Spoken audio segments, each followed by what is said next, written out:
game right here. They saw the dollar signs that was Caitlin Clark.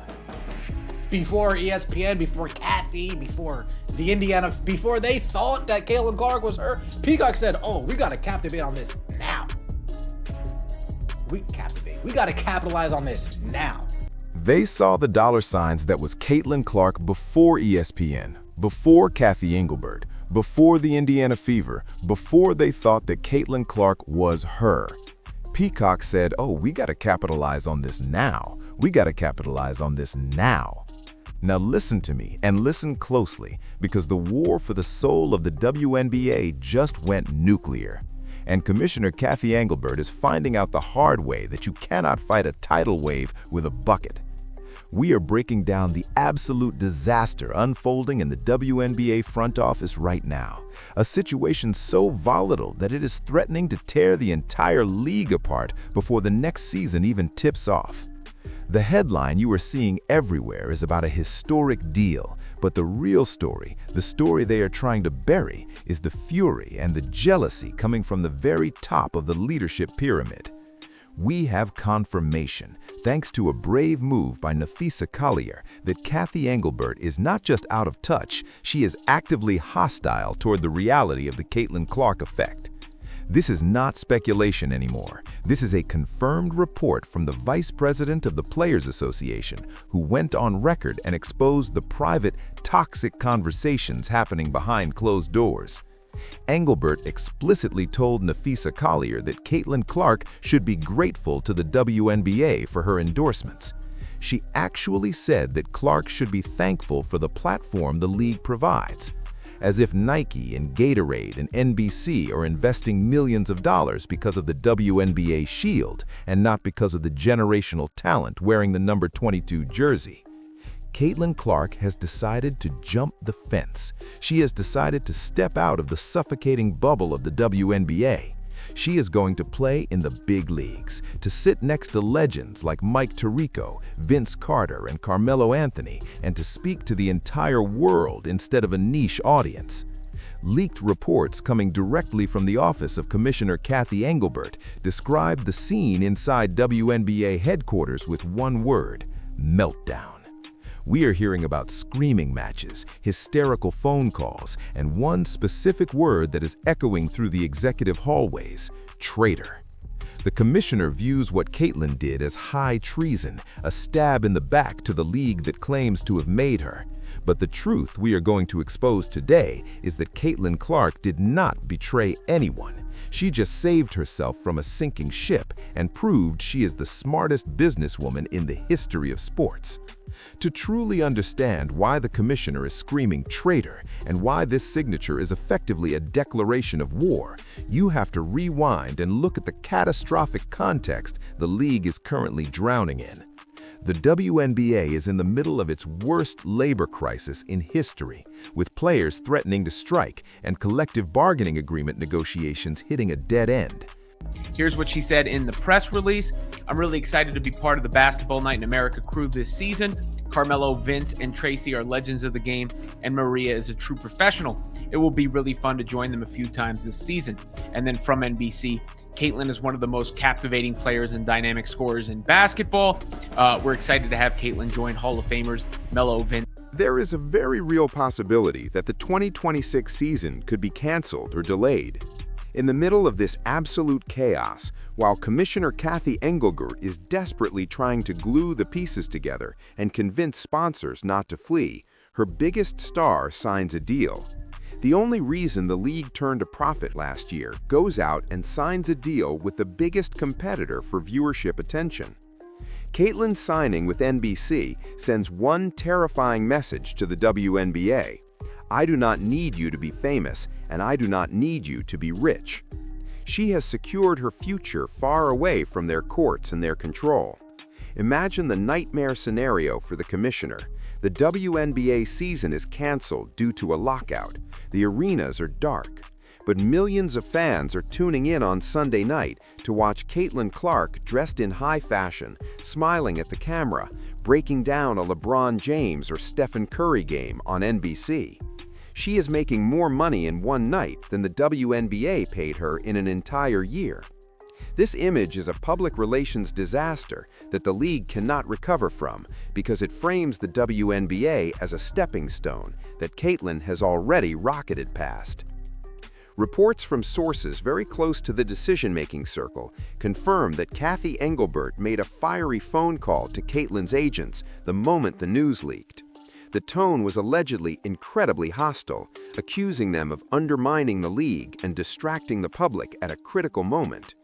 The commissioner feels that Caitlin owes the league her total loyalty, that she should be in the trenches with the other players, fighting for better pay and travel conditions, not signing multi-million-dollar TV deals to talk about men's sports. The word traitor reflects the mindset of the old guard that still runs the league, a mindset that believes they own the players and control their destinies. But what the commissioner fails to realize, and what Caitlin's critics fail to see, is that this move is the ultimate revenge and the smartest insurance policy ever written. Here is what she said in the press release. "I am really excited to be part of the Basketball Night in America crew this season. Carmelo, Vince, and Tracy are legends of the game, and Maria Taylor is a true professional.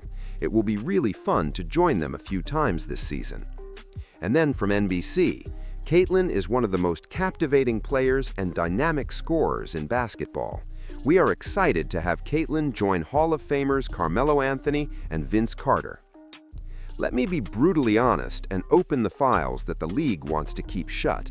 Why does Caitlin Clark owe this league any loyalty?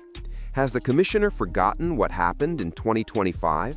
Did she forget how she let Caitlin get physically assaulted on the court, game after game, without the referees intervening? Did she forget how she allowed veteran players to launch coordinated media smear campaigns, calling her just hype? Did she forget how Caitlin was snubbed from the Paris Olympic team with flimsy excuses while the whole world demanded her presence? The WNBA did not protect Caitlin, and the WNBA did not embrace Caitlin. The WNBA tried to exploit Caitlin to sell tickets while leaving her to the wolves in the locker room. So when the opportunity comes for Caitlin to build her own empire, far away from the mercy of these people, it would be foolish not to take it. This NBC deal is her saying, "You did not protect me on the court, so I built my own fortress off the court." The details of the NBC deal are staggering and reveal the scale of her ambition. We are not talking about a sideline reporter doing quick interviews. We are talking about a special contributor role. This means she will be in the main studio. She will be the face of the LA Olympics coverage, and she will be part of the massive NFL promotional machine. NBC is betting that Caitlin Clark is the next face of American sports, regardless of gender, placing her in the same stratosphere as Tom Brady or Shaquille O'Neal. This gives her terrifying leverage. Imagine Caitlin Clark sitting in the NBC studio with the power to sway public opinion against the WNBA leadership with a single sentence. She can criticize the officiating, she can criticize the salaries, and millions will listen. That is why the commissioner is exploding with rage. She realizes she has lost control. Previously, she could fine Caitlin or pressure her. But now, Caitlin is an employee of NBC Universal, a media giant 1,000 times more powerful than the WNBA. The balance of power has completely flipped.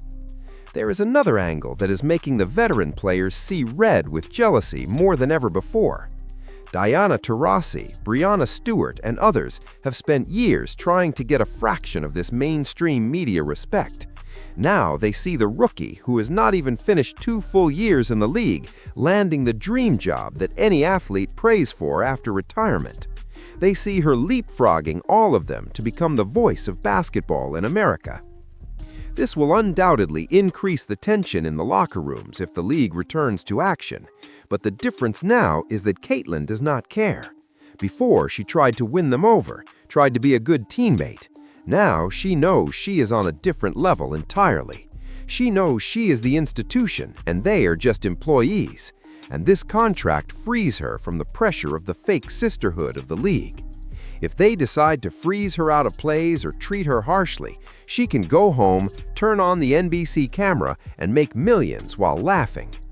What Caitlin Clark has done is a masterclass in athlete business management. She did not put all her eggs in one basket. She realized that WNBA has a low ceiling and endless administrative drama, so she decided to expand her horizons. Look at the numbers. Caitlin brought new TV deals to the league. She brought private planes. She brought millions of fans. And instead of being thanked and crowned, she was treated like an outsider who needed to be humbled. Commissioner Cathy Engelbert failed the most important test, the test of protecting the asset. She should have made Caitlin feel like the queen of the league, but she let her feel trapped. And now, when the chains are broken, the commissioner has no right to screen betrayal. The real betrayal was when the league failed to capitalize on the gift that fell from the sky. We are now waiting for the first moment Caitlin appears on the NBC screen. That moment will be historic. It will be the moment the league realizes the true magnitude of their loss. Will Caitlin talk about the league's problems? Will she hint at the mistreatment? Or will she ignore them completely and talk about the greatness of LeBron James and Steph Curry? The silence would be the loudest blow. If Caitlin becomes bigger than the league, the WNBA becomes just a footnote in her career. The commissioner knows this, the players know this, and that is why we are seeing this vicious attack and accusations of treason behind closed doors. They are scared. They are scared that the world will discover that Caitlin Clark is the event, and the WNBA was just the venue where it happened. In conclusion, this story is not over. It has just begun. Caitlin Clark drew a line in the sand and told the world, "I am a basketball player, but I am also a media icon, and I will go where I am celebrated." The question I leave you with today in the heat of this battle is, do you consider what Caitlin did to be genius business strategy? Or do you agree with the commissioner that it is a betrayal of the league during a crisis? And do you think this contract is the first step toward Caitlin leaving the WNBA forever to focus on media? Share your thoughts in the comments because the debate is going to be white hot. And remember, we will be the first to cover her NBC debut and analyze every word. Subscribe, hit the bell, because the era of media mogul Caitlin Clark has begun, and it will take no prisoners. Cathy Engelbert called Caitlin's agents the moment the news leaked, and the tone was allegedly incredibly hostile. She accused them of undermining the league and distracting the public at a critical moment when the WNBA needs all hands on deck. The commissioner feels that Caitlin owes the league her total loyalty and should be fighting alongside the other players for better conditions. But Caitlin Clark doesn't owe this league anything after the way they treated her during her rookie season. The physical assaults on the court, the smear campaigns in the media, the Olympic team snub, all of it adds up to a pattern of exploitation. The WNBA wanted to use Caitlin to sell tickets without protecting her or respecting her. So, when she gets the opportunity to build her own empire outside of their control, she takes it. And that is not betrayal. That is business. The veteran players are seething with jealousy because they have spent years trying to get mainstream media respect, and Caitlin just leapfrogged all of them. Diana Taurasi, Breanna Stewart, and all the rest of them have been grinding for decades to get a fraction of the attention Caitlin gets naturally. Now they see this rookie who has not even finished 2 full years in the league landing the dream job that any athlete prays for after retirement. They see her sitting next to Carmelo Anthony and Vince Carter and Tracy McGrady on NBC, and they can't stand it. This will increase the tension in the locker rooms if the league returns to action, but Caitlin does not care. Before, she tried to win them over, tried to be a good teammate. Now she knows she is on a different level entirely. She knows she is the institution, and they are just employees, and this contract frees her from the pressure of the fake sisterhood of the league.